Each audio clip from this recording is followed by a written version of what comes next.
Hello and welcome to the Capitol Report on NTD Television. I'm Steve Lance. It's a big week for the nation's budget. President Biden planning to reveal his budget plan, and Congress probing two top executive officials on the state of the economy as the question of recession looms large. NTD's Melina Wisecup reports.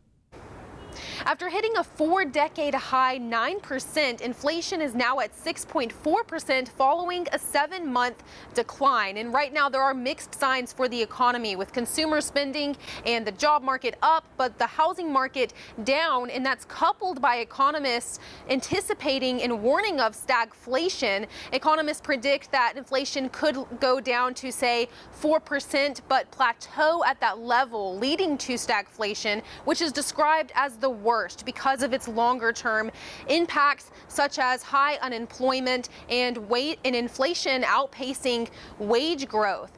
Former Treasury Secretary Larry Summers says that he believes that the Federal Reserve does not currently have inflation on a path that could lower it to 2%. And until the Fed can do that, they will have to continue tightening policy. Here's Summers' current assessment of the state of the economy. The Fed will push and push. We will not get inflation accelerate and skyrocket out of control. But my guess is that the process of bringing down inflation will bring on a recession. And we do expect to see Republicans pressing Federal Reserve Chairman Jerome Powell about the need to do more to cool inflation when he testifies before the House and Senate starting from tomorrow. Meanwhile, there is still a political drama brewing in the background over the need to raise the $31.4 trillion debt ceiling. Senator Joe Manchin saying last week both parties are to blame for the deep debt. Our problem really isn't a Republican problem or a Democratic problem. It's an American problem. Think about it. We've been spending more than we bring in our government every year for the past 21 years. Can't we even talk about that and see if there's a pathway forward? President Biden and House Speaker Kevin McCarthy have met once to discuss how to move forward on raising the debt ceiling, but we have not yet seen any framework of a deal or an agreement come out of that meeting. President Biden later this week at an event in Pennsylvania is expected to unveil his new budget plan. So, Melina, there's a lot of action in Congress this week with regard to the economy. What can you tell us about what we can expect for the week ahead?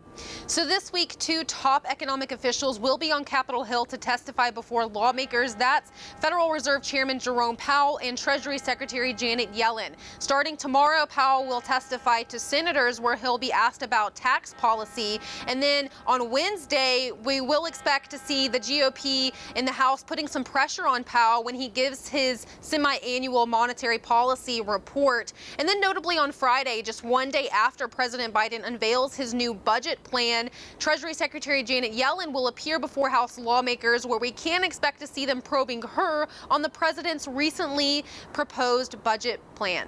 Steve, back to you. Thank you for that, Melina.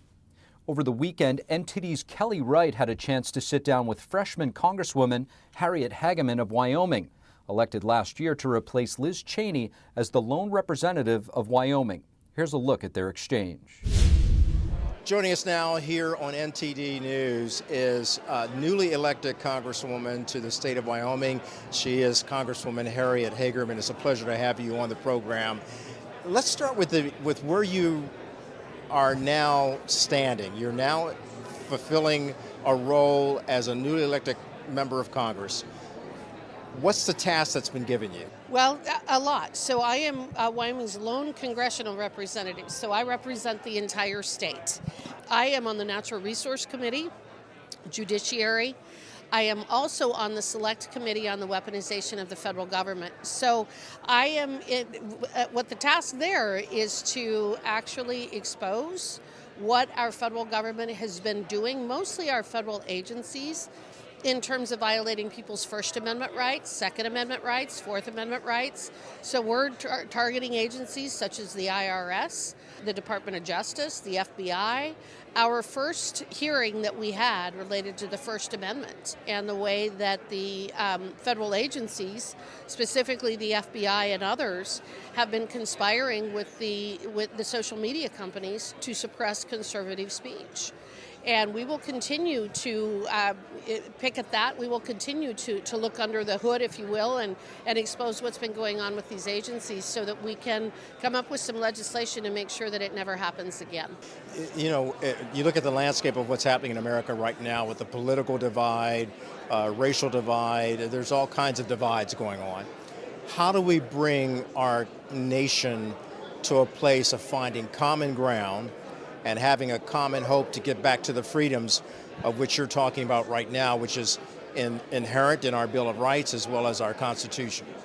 Well, it really is a divide and conquer strategy that the left is using and that this president is using. The speeches that he gives, vilifying anyone that he disagrees with, are just absolutely reprehensible. He has said some horrible things about conservatives just in the last couple of months. He's an incredibly divisive president. But one of the things that I am so shocked at is how we have now come to this idea of the fad of diversity, equity, and inclusion. We are a melting pot, and that is another thing that has always set America apart. We're Americans first.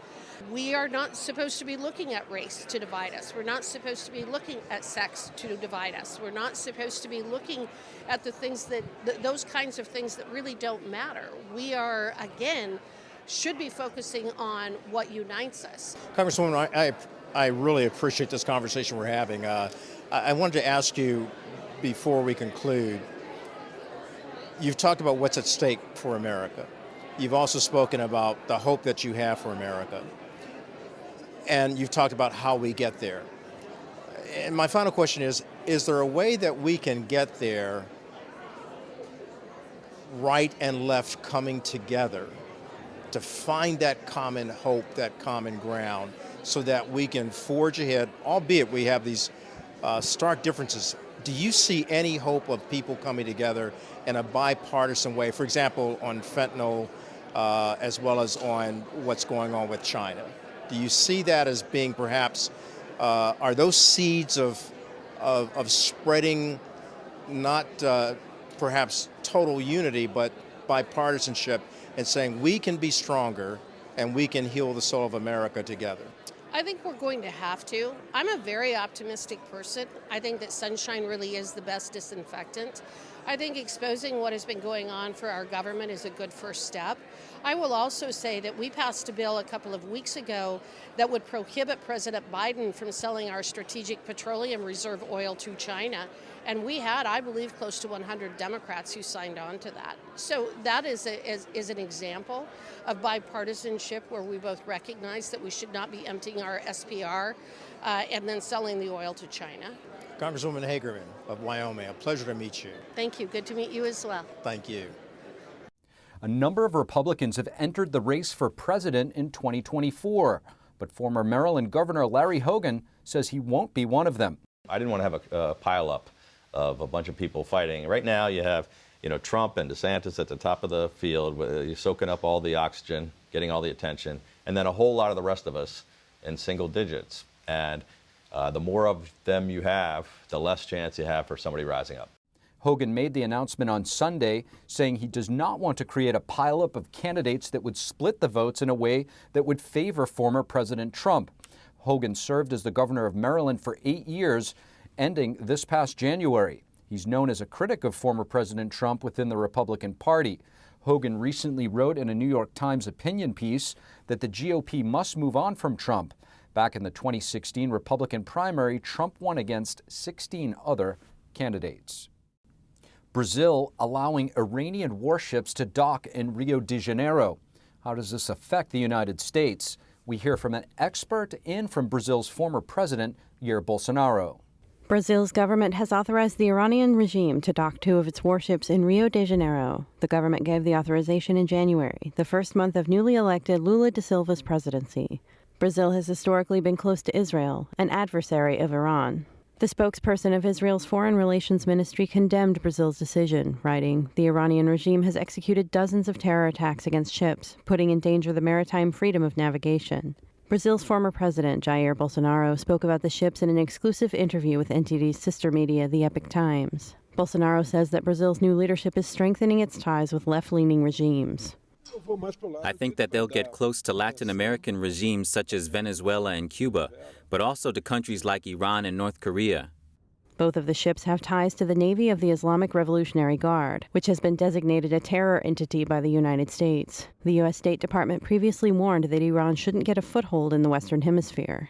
We spoke with Marcos Chatkis, editor-in-chief for the Epoch Times Brazil. He says Iran's ships are part of the regime's strategy to weaken the U.S. The Iranian Navy has been talking a lot about projecting power abroad, projecting power in the U.S. is near abroad in Latin America, in controlling more maritime lanes and really showing their face to the world. So that's part of that broader effort. He went on to say that the timing of this is important. Iran has reportedly been ramping up nuclear production. Tensions between China and Taiwan are rising, and the U.S. keeps financing Ukraine against the Russian invasion. Brazil, of course, is part of BRICS, which includes Brazil, Russia, China, India, and South Africa. Now, there's been talks about Iran and maybe Saudi Arabia, curiously, even Argentina joining BRICS.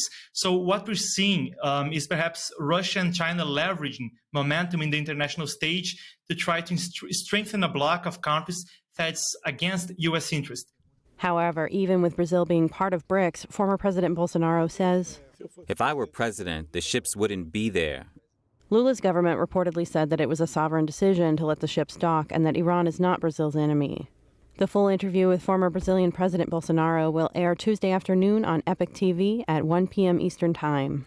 To watch it, you can visit theepochtime.com/epochtv. Reporting by Ariane Pazdar, NTD News. 2 senators are planning to introduce legislation this week aimed at banning Chinese-owned technology, with a special focus on TikTok. Democratic Senator Mark Warner told Fox News on Sunday that he and Republican Senator John Thune are working on a bill which could ultimately prohibit the Chinese app from operating in the United States.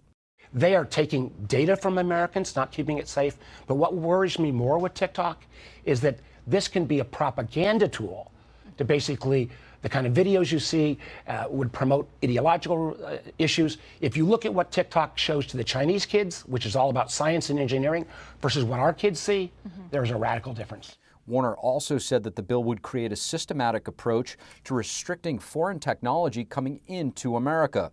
The U.S. House Foreign Affairs Committee voted this week to give President Biden power to ban TikTok. This would be the most far-reaching U.S. restriction on any social media application. The total body of the House of Representatives has yet to vote on this bill. Thank you for watching the Capitol Report. If you want to see our full broadcast, check us out at epochtv.com.